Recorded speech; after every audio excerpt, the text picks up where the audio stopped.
profeta, o homem de Deus, e diz: Jeroboão, escuta o que eu tenho para lhe dizer.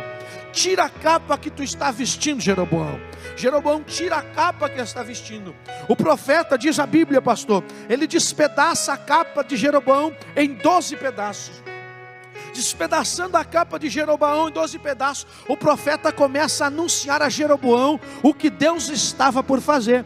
A Bíblia diz que o profeta diz: assim como esta capa foi despedaçada em 12 partes, assim o Senhor despedaçará o reino de Salomão. Você está entendendo? A Bíblia diz que, tendo a capa sido despedaçada em 12 partes, o profeta diz a Jeroboão: destas 12 partes despedaçadas, apanha nas tuas mãos 10 partes desta capa. A Bíblia diz que quando Jeroboão pega 10 partes da capa que havia sido despedaçada, o profeta fala com ele mais uma vez: assim como 10 partes desta capa vieram parar nas tuas mãos, o Senhor te entregará 10 das 12 tribos que compõem o reino de Israel. Tu reinarás sobre 10 das 12 tribos que formavam o reino de Davi e depois de Salomão, porque Deus falou que ia dividir o reino de Salomão e entregar aos seus servos. A partir deste momento, a Bíblia vai dizer que Roboão, filho de Salomão, assume o reino no lugar de Salomão, faz um monte de coisa que não precisava, e para que se cumprisse a palavra de Deus a Salomão, e para que se cumprisse a profecia de Aias a Jeroboão, o reino de Israel se divide, e 10 das 12 tribos já conheciam Jeroboão como homem capaz, como homem eficiente, como servo fiel de Salomão. O que eles fazem então? Eles dizem assim: sabe quem que vai reinar sobre nós? Jeroboão. Jeroboão vai se tornar o nosso rei. Jeroboão é qualificado. Jeroboão trabalhou na frente como supervisor de Salomão. O povo conhece ele, o povo sabe quem ele é, o povo conhece o seu caráter. Então nós vamos constituir Jeroboão, filho de Nebate, rei sobre nós. E agora o reino de Israel está dividido. 2 tribos na Judéia ficam sendo governadas por Roboão, filho de Salomão, mas 10 das 12 tribos, como a profecia de Aias para Jeroboão, fazem de Jeroboão seu rei e se agrupam no norte do território de Israel. Então agora nós temos 2 reinos estabelecidos, um no sul, aonde está o templo, aonde o culto é organizado, aonde o culto é legalizado, e agora nós temos um outro reino no norte, aonde não tem culto, aonde não tem sacerdote, aonde não tem nada, pastor, aonde não tem nada. Então agora Jeroboão, ele está governando 10 das 12 tribos de Israel, por causa de uma escolha de Deus. Eu quero que você guarde isso aqui, aí no seu coração, na sua mente. Ei, Jeroboão, ele não tem sangue real. Jeroboão, ele não vem de uma linhagem de reis. Não. Jeroboão é um anônimo que se destaca lá no campo, e lá do campo Deus traz ele para se tornar um príncipe, e lá do campo Deus traz ele para se tornar uma autoridade, um governante. Lá do campo Deus tira Jeroboão para que ele se torne um rei. Então Jeroboão é o símbolo dos senhores e de você que está aí me assistindo.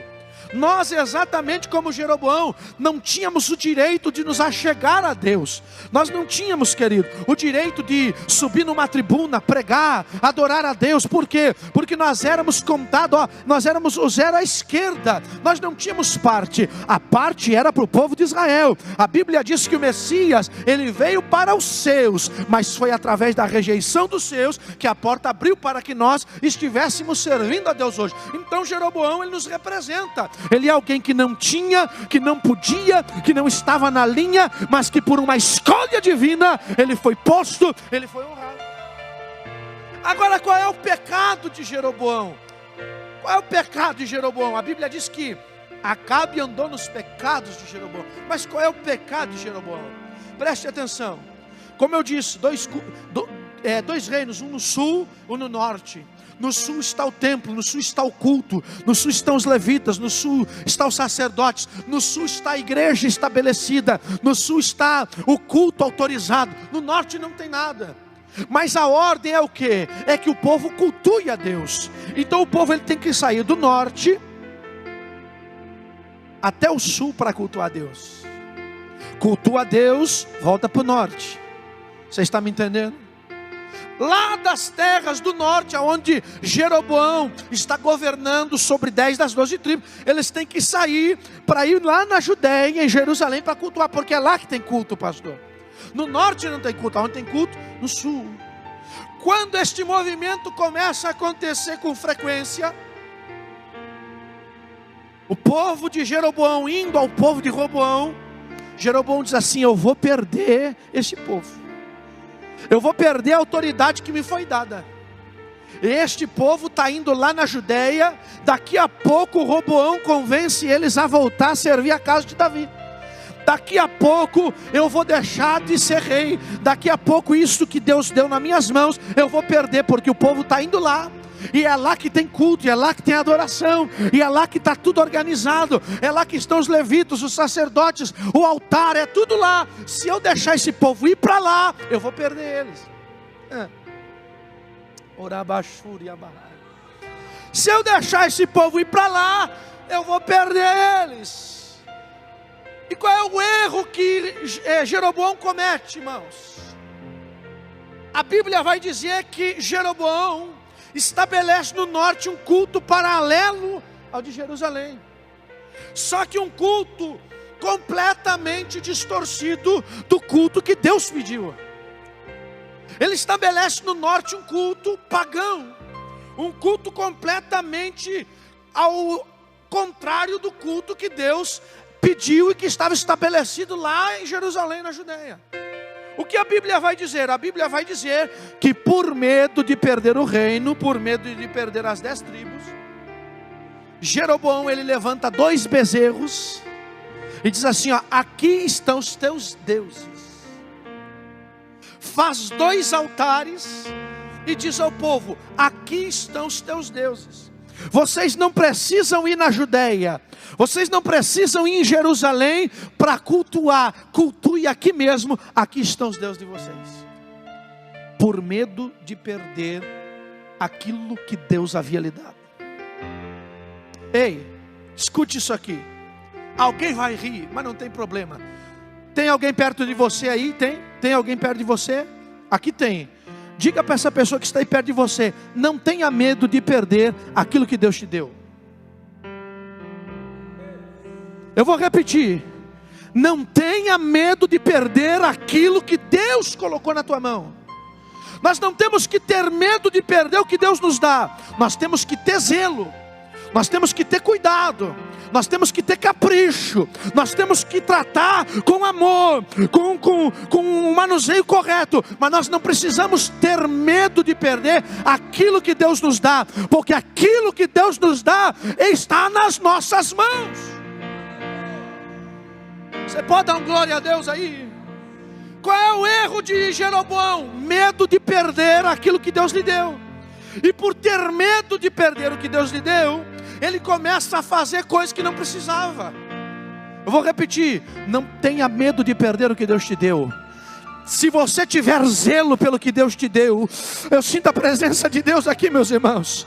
Para mim não existe igreja cheia, igreja vazia. Para mim não existe igreja grande, igreja pequena. Para mim existe igreja. Ei, não precisa ter medo de perder o que Deus te deu. Se você for zeloso, se você for cuidadoso, se você for caprichoso com aquilo que Deus colocou nas tuas mãos.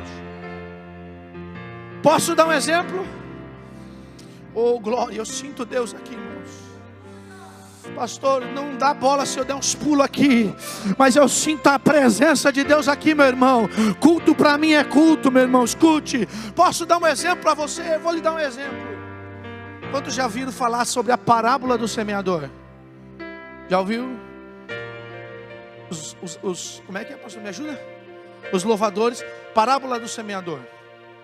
Evangelho de Mateus, capítulo 13. Escute isso. É uma sugestão hermenêutica. Escute isso. Saiu o semeador a semear. Eu vou falar na linguagem gaúchesca, tá, irmão? Eu sou gaúcho. Ele botou um bornal, pastor, encheu de semente e pegou a carreteira, irmão, fazendo isso aqui, ó. A Bíblia diz que ele saiu a semear. Uma parte caiu entre os espinhos, não vingou. Outra parte caiu entre as pedras, não vingou. Outra parte caiu à beira do caminho, por quê? Porque ele está andando, não vingou. Uma parte apenas das sementes que ele tinha, caiu na terra boa e produziu. A Bíblia diz, meus irmãos, que Deus dá pão para o que come, mas dá semente para o que semeia. Então o que está na tua mão, quem te deu foi Deus. Olhe para as tuas mãos aí. Olha aí para as tuas mãos, é profético, olhe para as tuas mãos. Olha aí para as tuas mãos. Tudo o que está nas tuas mãos, seja pão ou seja semente, foi Deus que deu. Ele dá pão para o que come, mas dá